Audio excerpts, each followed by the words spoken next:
வினாத்தாள் கசிவு தடுப்பு மசோதா அறிமுகம் செய்யப்பட்டிருக்கிறது. மசோதாவை மக்களவையில் அமைச்சர் ஜிதேந்தர் சிங் அறிமுகம் செய்து வைத்திருக்கிறார். அண்மை செய்தியாக பார்த்து வருகிறோம். வினாத்தாள் கசிவு தடுப்பு மசோதா அறிமுகம் செய்யப்பட்டிருக்கிறது. எதிர்க்கட்சிகளின் கடும் அமளிக்கு மத்தியில் மசோதா அறிமுகம் செய்யப்பட்டிருக்கிறது.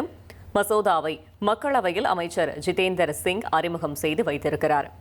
வினாத்தாள் கசிவு தடுப்பு மசோதா மக்களவையில் அறிமுகம் செய்யப்பட்டிருக்கிறது. மேலும் தகவலை செய்தியாளர் ரமேஷ்குமார் வழங்கிட கேட்கலாம். ரமேஷ்குமார், வணக்கம். முழு விவரங்கள்.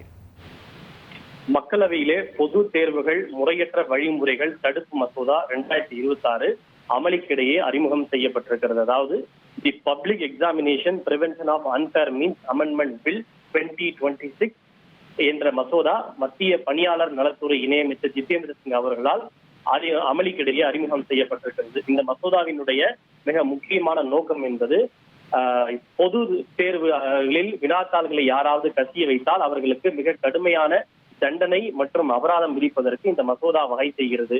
நீட் தேர்வு மட்டுமல்ல, வேறு எந்த விதமான போட்டித் தேர்வுகளாக இருந்தாலும் சரி, அந்த காகிதங்களை முன்கூட்டியே கசிந்தால் அதில் ஈடுபடக்கூடிய குற்றவாளிகளுக்கு அதிகபட்சமாக 10 ஆண்டுகள் சிறை தண்டனை, 10 கோடி ரூபாய் வரை அபராதம் ஆகியவை விதிப்பதற்கு இந்த மசோதா வகை செய்கிறது.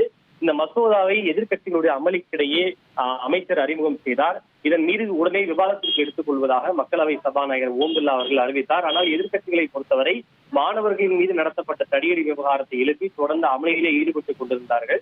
அப்போது குறுக்கிட்டு பேசிய அவைத்தலைவர் ஓம் பிர்லா அவர்கள், நீங்கள் ஒரு வாரமாக எதை பற்றி விவாதம் நடத்த வேண்டும் என்று வலியுறுத்தினீர்களோ அதை பற்றியதுதான் இந்த மசோதா. எனவே நீங்கள் எவற்றையெல்லாம் பேச வேண்டும் என்று நினைத்தீர்களோ இந்த மசோதா மீதான விவாதத்திலேயே நீங்கள் பேசலாம், நீங்கள் ஒத்துழைப்பு கொடுங்கள், நான் இதன் மீது விவாதம் நடத்த அனுமதியுங்கள் என்று அவைத்தலைவர் ஓம் பிர்லா அவர்கள் அறிவித்தார். இருப்பினும் எதிர்க்கட்சி எம்பிக்கள் தொடர் முழக்கங்களை எழுப்பி அமளிகளில் ஈடுபட்டதால் இந்த மக்களவை பிற்பகல் 2 மணி வரை ஒத்திவைக்கப்பட்டிருக்கிறது. அநேகமாக 2 மணிக்கு இந்த மசோதா மீதான விவாதம் தொடங்கும் என்று எதிர்பார்க்கப்படுகிறது. இனி செல்லும் இடமெல்லாம் செய்தி. தந்தை டிவியின் வாட்ஸ்அப் சேனலை ஃபாலோ பண்ணினா செல்ல இருக்கும் இடமெல்லாம் செய்தி.